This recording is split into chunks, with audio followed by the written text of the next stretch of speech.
Welcome, ladies and gentlemen. My name is David Cobb. I am on the national leadership team of Move to Amend. Move to Amend is a multiracial, multi-ethnic coalition of thousands of organizations and hundreds of thousands of ordinary people who are coming together to demand a constitutional amendment to abolish the illegitimate, totally made up by the courts idea that corporations and other artificial entities are persons with constitutional rights, and the equally odious, also totally made up idea that money is the fundamental equivalent of political speech. Now, these two doctrines are related but separate, and I want to take just a moment to flesh it out.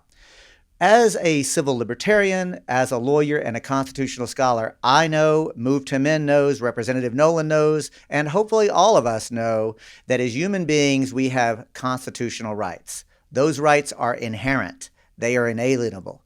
We have them because we exist as human beings. And what that means is the political process, the democratic political process, cannot infringe upon our rights to express ourselves, to worship or not worship as we see fit, to associate together as one another's. These ideas of constitutional rights mean there are certain things that the political process may not interfere with. In other words, the rights of minorities, racial minorities, ethnic minorities, political minorities, are to be respected through the political process. And here's the rub. When the court creates the idea that a corporation, an artificial entity created under our state legislative process, a tool, nothing more, when that tool can claim constitutional rights, corporate lawyers can come into court and challenge and overturn environmental protection laws, worker safety laws, public health laws, campaign finance laws. There's not a single law that we, the people, can pass that is not subject to being overturned. And the corollary, if money is speech, what does that mean? Well, what it means is that the wealthy can basically attempt to buy elections, and they are attempting to do it. Thanks to the Supreme Court's decisions and the progeny of decisions, elections are becoming auctions in this country. And ordinary people are losing confidence in the faith and the integrity of the electoral process itself. Enter Move to Amend. We were 12 people in a living room in 2010. Today, we're 386,000 people and growing every day. Thousands of organizations have endorsed and joined our effort. 600 local communities have passed resolutions of support. A big shout out to the state of Minnesota, who was at the cutting edge of many of those local resolutions where city council members vote to support our call for an amendment. And 16 states have called for a constitutional amendment. And my favorite objective number, over 300 times have we at Move to Amend put this issue on the ballot to let local voters vote on the issue. In other words, not just city council members, but actual citizens voting. Do you support a constitutional amendment to abolish these legal doctrines? Folks, we've won every single one of them. We haven't lost yet. And yes, that includes San Francisco, California, Boston, Massachusetts, Madison, Wisconsin, the liberal bastions. But we also win in Salt Lake City, Utah. We won in Waukesha, Wisconsin, which is the hometown of Republican Tea Party Governor Scott Walker, where they haven't voted for a Democrat for president or Congress in over 40 years. Move to Amend was on the ballot there, and we won. We won in the state of Montana by almost 75% of the vote. All I'm trying to say, folks, is that ordinary people are in agreement, and it is broad and deep agreement about this campaign. And why? I want to conclude with my remarks with this observation. There is going to be disagreement and debate on policy issues. The political process should be debated. We should, in fact, have a debate. We should grapple together. We should engage in the political discourse. That's how our democratic republic is supposed to work.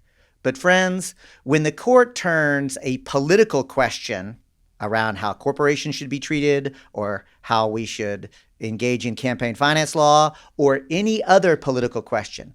When the court illegitimately turns a political question into a constitutional law question, they've just turned we the people from active participants in our own government into mere spectators, where the courts are actually, and the wealthy elite are actually in control of our society. These two doctrines, corporate constitutional rights and money is speech, have literally stolen our sacred right to self-government. And as a lawyer, what particularly galls me is that they're using the legal system to legitimize the theft. The only way that we can do anything about this is to build a mass movement that is capable, strong enough to amend the United States Constitution, which is the supreme law of the land. Enter Representative Rick Nolan, who has championed this effort by introducing House Joint Resolution number 48, a proposed constitutional amendment that will abolish the idea of artificial entities claiming constitutional rights and the idea of money as speech. And it should surprise no one that Representative Nolan is actually championing this effort. Representative Nolan actually returns to Congress, uniquely poised to actually give us an insight onto what is actually happening. Served his constituency in rural northern Minnesota and the Duluth area in the late 70s and has returned. So it is my great pleasure and distinction to introduce to you Representative Rick Nolan from Minnesota. Thank you, David. Well, thank you, David, and thank you to the hundreds of thousands of people who've got involved here in the move to amend all across this country, and the millions of people that you have mobilized in liberal towns, conservative towns, Republican states, Democratic states. It's really quite phenomenal here, what you've been able to do to mobilize Americans to reverse Citizens United and to take back our government. Isn't it time, once and for all, to establish that corporations are not people, that money is not free speech, and that our elections and public policy making process is not for sale to the highest corporate bidders? The billions of dollars in dark money that have been unleashed as a result of Citizens United has poisoned our campaigns and our election process with negative advertising that not only pollutes the airwaves and denigrates our candidates, perhaps more importantly, it discourages good people from running for public life. It distorts the truth. It discourages voter turnout. It perverts and corrupts the entire public policy process. And if allowed to continue, will in fact destroy our democracy. That is the simple, hard truth of what we're looking at here. And if we don't break this corporate stranglehold on American public policy, quite frankly, it's going to be difficult to get anything else done. And the fact is that the rich are getting richer. The poor are getting poorer. The middle class is getting crushed. And all this corporate money in politics, at the end of the day, the simple truth is it means more for the few at the very top and less for everyone else, and at the expense of the many and the greater good of what's good for our country. So that's why we're here today, with the support of millions of people all across this country who are signing petitions, they're going door to door, they're voting in support of passing resolutions urging the Congress to reverse Citizens United with a constitutional amendment. We're in it for the long fight. It's going to be a tough fight, but it's a fight and a journey that's worth undertaking. Good and successful movements in this country have always started with ordinary people who commit to accomplishing great things.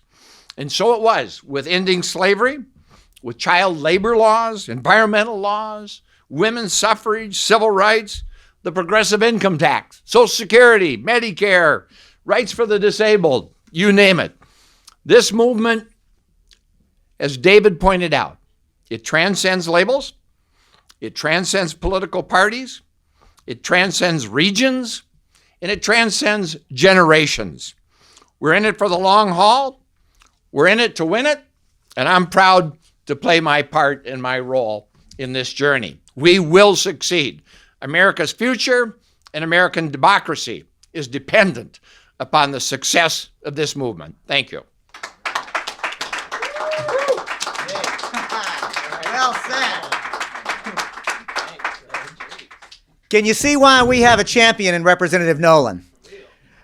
It is my distinct pleasure now to bring up George Friday. George Friday is also on the national leadership team of Move to Amend. She also serves with the Bill of Rights Defense Committee and is a long-distance runner in social justice movements in this country. There is probably not a peace, justice, environmental core activist who has not been touched, whether they know it or not, by some of George Friday's work. So as I bring her up, I want to frame her perspective on what it's going to actually take to win a constitutional amendment. We are in it to win it, as Representative Nolan says. It is going to be a long fight, and it's true that it's been 25 years since there has been a successful constitutional amendment. But historically, I want to remind you of something, folks, and that is, if you look at the arc, constitutional amendments tend to come every 20 to 30 years. We're due. George Friday, what is it going to take to win? Movement. A movement. So I want to welcome George Friday to the podium. Right.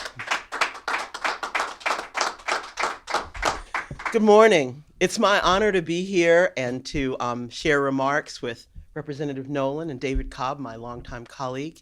And I'm here to share that we got work to do. And yes, it is a long-term effort, but it's a long-term effort for all of the cookies, the whole pie. For many people who live in this country, for folks who are living in the country that may not be documented, for people who live in the country who haven't ever experienced their full rights, and there's plenty of us. Democracy has not ever been a real, active, functional reality. And it can be with your work. We all have to do our work. Democracy isn't a gift that we're given, it's a right. And with that right comes the responsibility to do a little bit more than just go to the polls every now and then, or volunteer for a campaign, write a check, or make some phone calls. It means being vigilant about what democracy means, about holding sacred that democracy, and doing the work. And that means we, as the people in this country, we, the people, have to do the work to make democracy real. In this case, with Move to Amend, it does mean building support where you live, where you work, where you play, and where you pray for the 28th Amendment. And that requires a movement. And a movement means that you're talking to people who might not be of the same political persuasion as you, or may not have the same cultural background, race background, may not have the same faith or sexual identity as you, but it does mean talking to people who have at stake what we all have at stake, our democracy and this country. And I'm not willing to give it up to the corporations. And I don't think most people are willing to give it up to the corporations because it's ours. We have to work for that. We have to struggle together. We may have to fight, but we have to stay in it together. And that's part of what it means. So if you're watching this, if you're looking online, go to movetoamend.org and identify a place that you'd like to enter the conversation. And start building relationships with people who might seem different than you on the surface. But ask them about their country. Ask them about what they'd like to see happen in this country in terms of democracy, in terms of who makes the decisions. Do you want Walmart to make the decisions?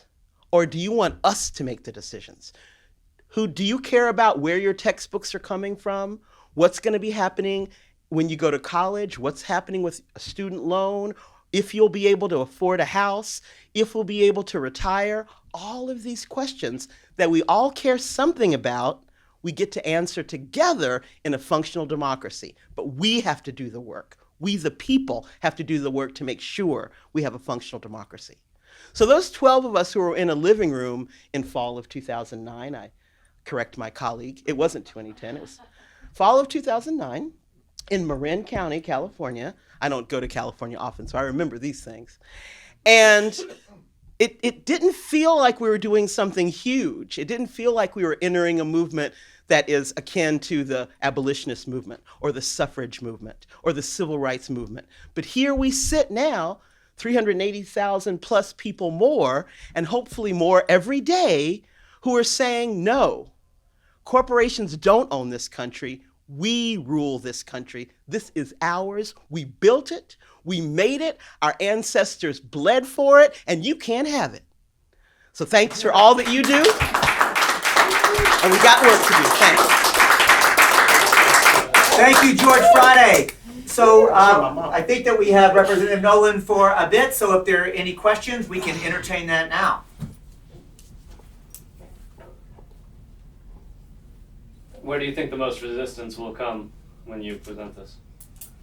Well, it'll come from the same corporate moneyed interest who are the beneficiaries of the current Citizens United decision.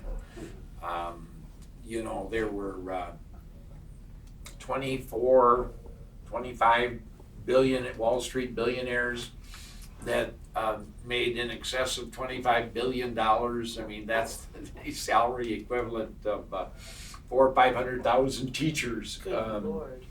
There are just trillions of dollars in corporate profits stashed in banks. There's over $2 trillion in corporate profits stashed overseas that they're trying to figure out a way to bring back into the United States. So clearly the corporations have benefited enormously from their ability to pour these hundreds of millions, and now they're talking in terms of billions, in dark money into campaigns and elections.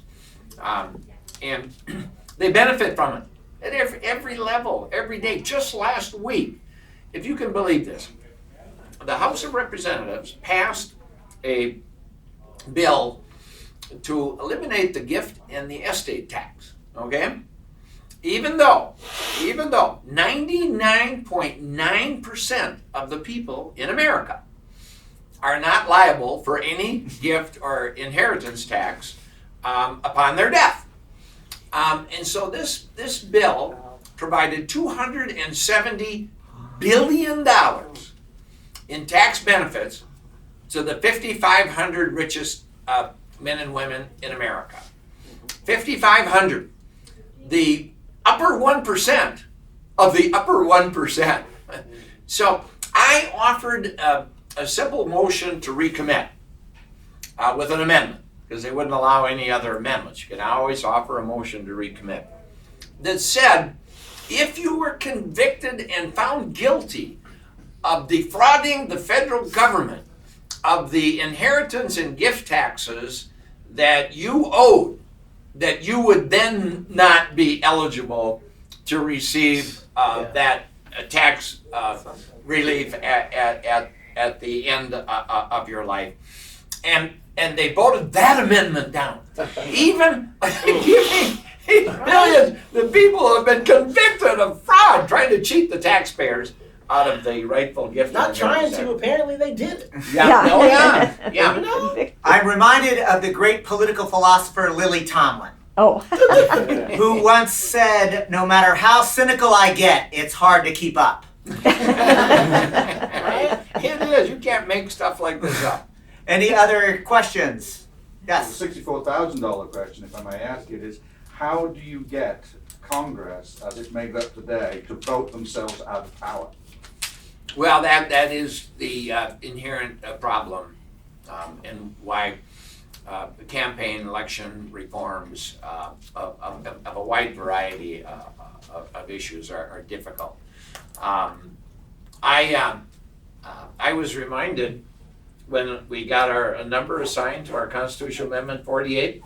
You know what I was reminded of? The great speech that Hubert Humphrey made to the 1948 Democratic National Convention on behalf of civil rights. And it was many years later that the civil rights laws were finally enacted. So we have a long history of a long struggle. And the fact that so many people of every ilk and every stripe and every generation, every region are mobilizing behind the move to amend gives me great confidence that we will ultimately be successful.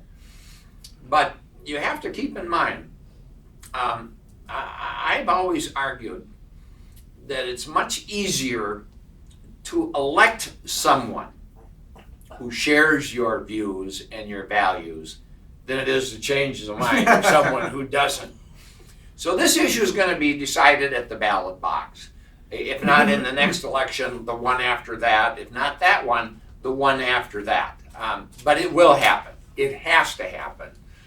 The American public are demanding it, and the forces of money and regression can hold back the tide from time to time, but inevitably they are forced to yield, like it or not, and that will happen in this case. George, any thoughts? Not anything that doesn't sound violent or troublemaking. I don't want to get you in trouble, bro.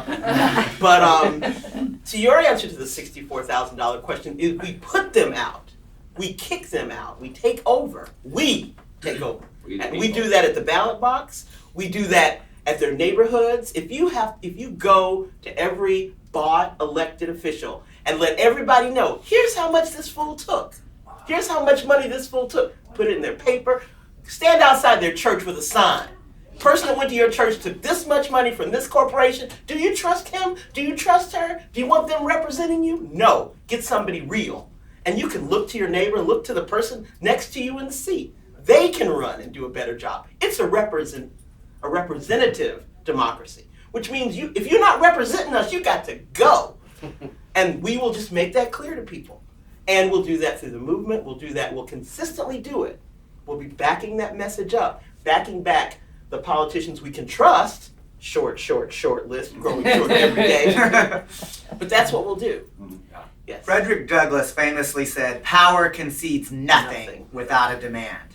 It never has, and it never will." So I want to be very clear. Move to Amend engages the ballot box, and we do so with authenticity and seriousness. And we are in the streets, we are in the pool halls, we are in the bowling alleys, we are everywhere and growing stronger.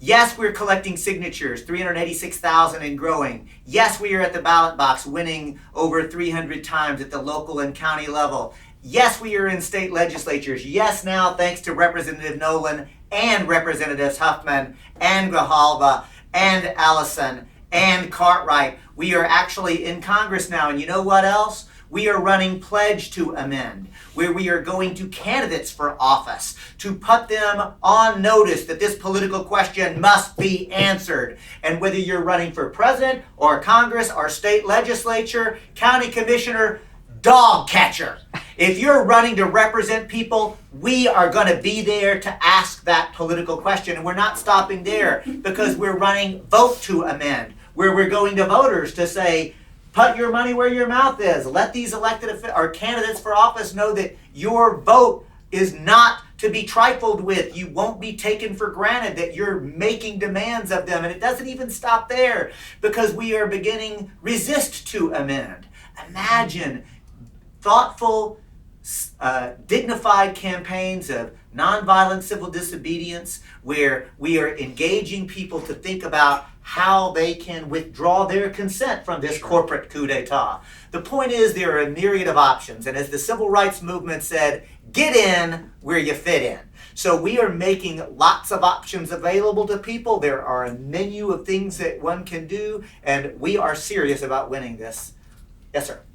Are the amounts of money that elected officials accept from corporations easily accessible? Are you going to put them online? Yes. The short answer is that to the extent that we can, which is to say we are tracking with OpenSecrets.org, the Sunlight Foundation, and other groups that are actually tracking the money that is required to be disclosed, either to candidates or through independent expenditures. But it's really important to note what Representative Nolan did earlier. Dark money is money that now is not even required to be disclosed in any fashion. Again, the cynicism that comes into play, that there are representatives of Congress and in state legislatures who are now objecting to even disclosing where their money comes from. Can't we just call it bribes or dirty money? I mean, I'm not crazy about dark money. Like I said, Fair enough. and no disrespect, but you know, None taken. That's one of To the your cultural question, things they like doing. I do think that it's important. Let's just acknowledge that these billions of dollars that are being spent they're not contributions. At best, they might be considered investments for which they are expecting and receiving dividends in the terms of foreign policy. But I appreciate the correction that my colleague made. Let's not actually call them that. Let's just call them what they are. They are bribes. Ladies and gentlemen, the United States Supreme Court has legalized bribery in this country, and we've had enough. Yes. How much support does this amendment have in Congress right now? What do you anticipate it'll take to get more support in the future? You know, my guess is not my guess, I'm certain of it, the overwhelming majority of the Democrats in Congress are supportive of it. And so it's gonna take some changes in the elections. As I said earlier, it's infinitely easier to elect someone who's responsive to your goals and your mission and your objectives than it is to change the mind of someone.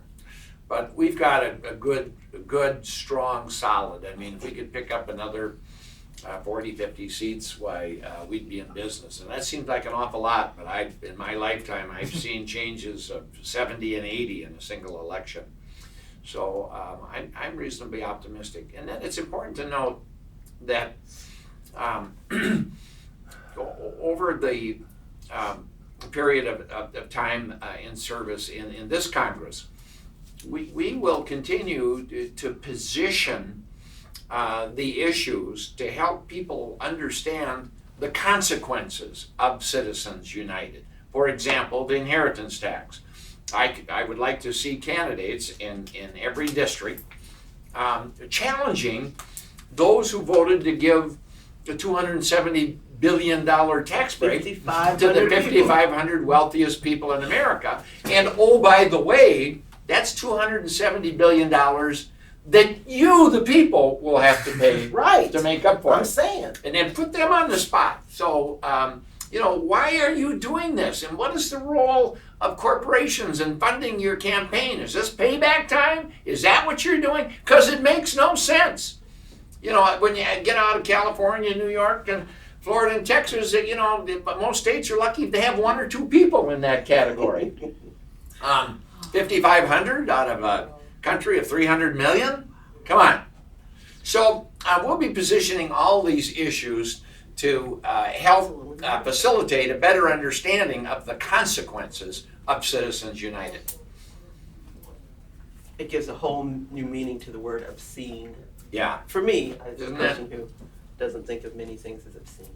Yeah. But that is. Yes, sir. Among the special interests, of course, is the huge budget of the military-industrial complex. And now it seems we're about to embark on the TPP as well. So we're still talking about coming from the grassroots up through local elections as well as congressional elections. But can you address? Well, I That's can, and huge. I addressed it briefly in my opening remarks. And until we reverse Citizens United, it's going to be very difficult to fix any of that. To fix the tax policy that benefits the rich at the expense of the many. To change a military-industrial complex policy that, again, benefits some multinational corporations at the expense of the many. And a wide range of spending priorities that place corporate welfare ahead of human development. And so it's just so critical, whether it be trade policy, tax policy, spending policy, military policy, to reverse and change any of these policies, all of which desperately are in need of change and new direction until we reverse Citizens United.